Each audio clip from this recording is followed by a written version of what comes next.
Shalom, namo budaya, salam kebajikan bagi kita semua.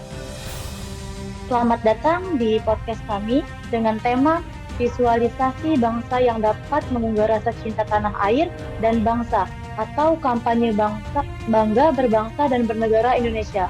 Sebelum itu, izinkan saya memperkenalkan diri saya terlebih dahulu dan anggota saya. Perkenalkan, saya Dharma Amelia dari unit KPP Merauke dengan jabatan Pranata Pencarian dan Pertolongan Pemula. Di sini saya selaku MC yang memandu podcast ini dari awal hingga ke akhir. Selanjutnya,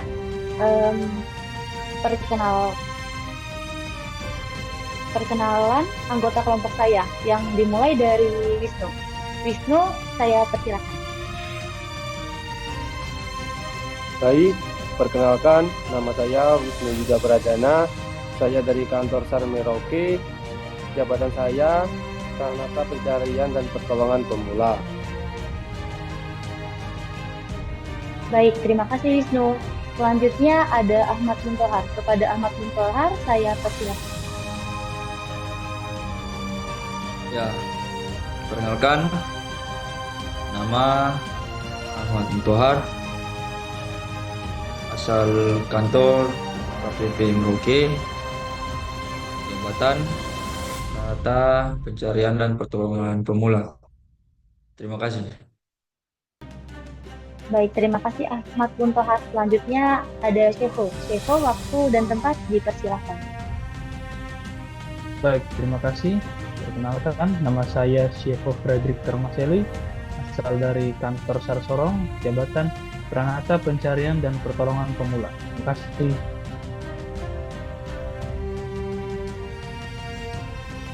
Baik, terima kasih Shevo. Selanjutnya ada Feni Febiola. Kepada Feni, saya. Baik, terima kasih Amel. Perkenalkan, nama saya Feni Febiola Silalahi dari KPP Merauke, jabatan Pranata Pencarian dan Pertolongan Pemula. Terima kasih. Terima kasih kembali. Kepada Muhammad Hendris, saya persilakan. Baik, terima kasih. Perkenalkan, saya Muhammad Hendris Parilasma dari Kantor Pencarian dan Pertolongan Merauke. Jabatan saya Pranata Pencarian dan Pertolongan Pemula. Terima kasih sebelumnya. Baik, terima kasih Henry. Selanjutnya Agendri. Kepada Agendri, saya persilakan. Siap, terima kasih Amel. Sebelumnya, perkenalkan, nama saya Agendri dari kantor SAR Timika, jabatan Pranata Pencarian dan Pertolongan Pemula. Terima kasih. Baik, selanjutnya ada Randy Satria. Kepada Randy, saya persilakan. Baik, terima kasih Amel. Perkenalkan, nama saya Randy Satria dari KPP Merauke, jabatan Pranata Pencarian dan Pertolongan Pemula. Terima kasih. Selanjutnya ada Linton. Kepada Linton, saya persilakan. Baik, terima kasih kepada Amel yang telah memberikan kesempatan. Perkenalkan, nama saya Linton. Saya dari kantor Pencarian Pertolongan Merauke. Jabatan saya Pranata Pencarian dan Pertolongan Pemula. Terima kasih. Baik, terima kasih Linton. Dan terakhir ada Elsa Fira. Kepada Elsa Fira, saya persilakan. Oke, perkenalkan, nama saya Elsa Firda Pudimantari. Saya dari kantor Timika. Saya memiliki jabatan sebagai Pranata Sumber Daya Manusia Aparatur Sipil. Terima kasih. Baik, terima kasih kepada teman-teman yang telah memperkenalkan diri masing-masing. Saya lihat di sini ada 3 pansar ya. Ada dari Sorong, ada dari Timika, dan terakhir paling ujung ada Merauke. Saya penasaran nih, di kota teman-teman ada apa aja sih? Dimulai dari kota Sorong. Kepada teman yang dari Sorong, Shevo, tolong dong jelasin di Sorong ada apa aja sih?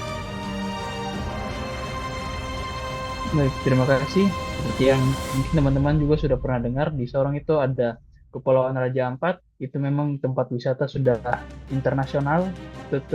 Tempatnya bagus buat snorkeling, buat berenang, buat refreshing. Tapi selain di Raja Ampat, ada juga namanya Pulau Dom.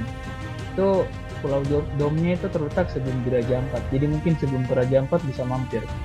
Pulau Dom itu berisi dengan sejarah-sejarah pas zaman penjajahan Belanda dulu. Sekian, terima kasih. Baik Syifu, tadi saya dengar ada pantai ya. Selain ada pantai, wisata alamnya, ada makanan khas dari Sorong. Kalau di Sorong karena kami dekat pantai, jadi memang kelebihan kami itu di makan kami itu di seafood. Mungkin kalau teman-teman berkunjung ke Sorong, teman-teman harus mencoba itu ikan kuah kuning ditambah dengan papeda. Menarik sekali Syifu. Next kalau kami ke sana, jangan lupa diajakin ya buat makan dan kunjungan wisata alamnya. Selanjutnya kita beralih ke Timika. Teman yang dari Timika, Mbak Elsa bisa jelasin nggak ada apa aja di Timika?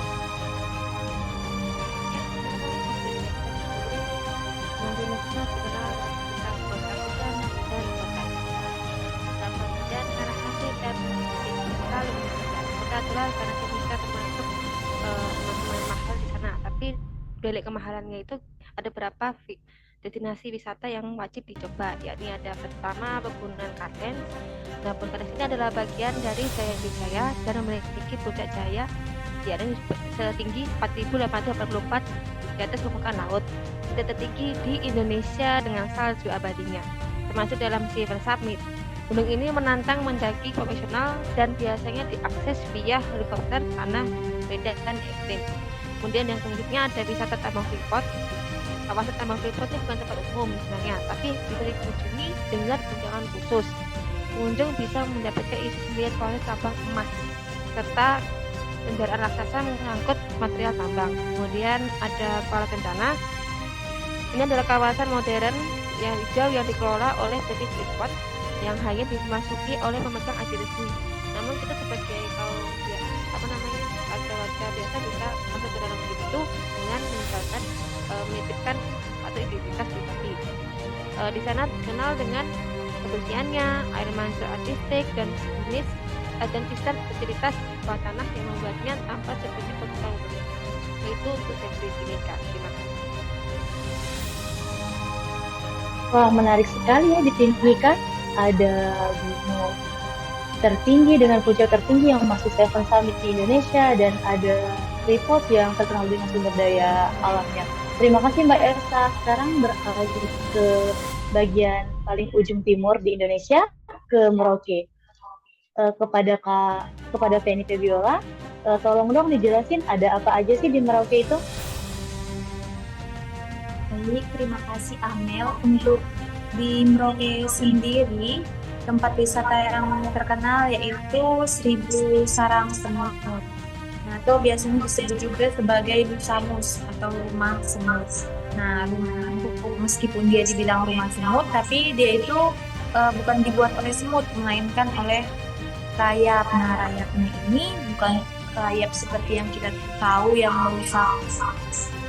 mudah merusak bangunan, tapi dia serangga yang hidupnya mandiri dan tidak merusak pemukiman manusia. Nah, untuk ketinggiannya sendiri dari Musamus ini sekitar bisa mencapai 5 meter dengan diameternya kurang lebih sekitar 2 meter. Musamus ini terbentuk dari dasar rumput kering, tanah, dan air liur dari rayap yang membuatnya. Nah, untuk diketahui, Musamus ini untuk di Indonesia sendiri hanya ada di Merauke. Nah, karena itu di Merauke sendiri Musamus ini memiliki filosofi untuk warga Merauke.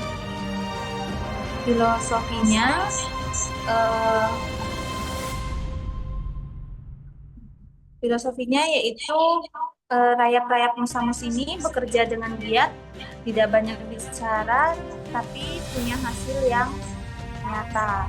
Nah, demikian pula diharapkan untuk masyarakat Merauke untuk terus bekerja tanpa banyak mengeluh dan tanpa merusak alam, tetapi tetap terlihat hasil nyatanya.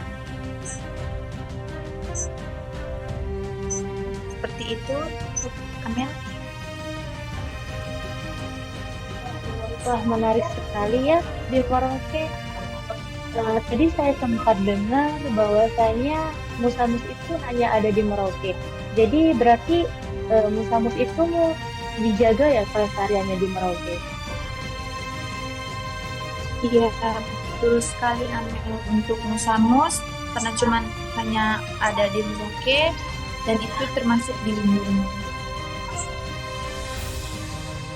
Berarti Musamus itu jadi salah satu ikon ya dari kota Merauke. Iya, betul sekali Amel. Jadi kalau main-main ke Merauke bisa main ke 1000 sarang semutnya yang hanya ada di Merauke.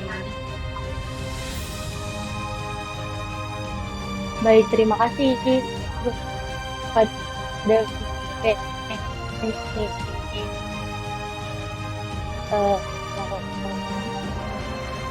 sangat menarik ya di kota teman-teman dari Sorong, dari Tanjung Timur mengenai nilai-nilai wawasan kebangsaan serta bela negara. Langsung saja saya pengen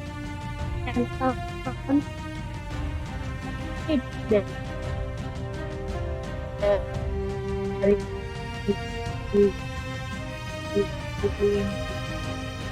Elsa, menurut Elsa sendiri apa sih pengertian dari wawasan kebangsaan?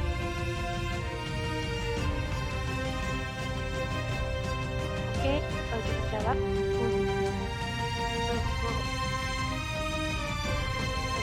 wawasan kebangsaan ini adalah dan sikap terhadap bangsa dan negara yang dilandasi oleh kecintaan serta komitmen untuk menjaga keutuhan dan kedaulatan negara. Baik, terima kasih atas penjelasannya kepada Elsa. Selanjutnya saya beralih ke Linton. Menurut Linton, apa aja sih nilai-nilai dari wawasan kebangsaan itu? Baik, terima kasih kepada Mbak Amel. Kalau dari menurut saya sendiri ya, nilai-nilai wawasan kebangsaan itu bisa meliputi dari penghargaan terhadap martabat manusia, tekad bersama untuk hidup merdeka dan bersatu, cinta tanah air, kedaulatan rakyat atau demokrasi, kesetiakawanan sosial, dan cita-cita mewujudkan masyarakat adil dan makmur. Saya harap ya nilai-nilai wawasan kebangsaan yaitu. Terima kasih.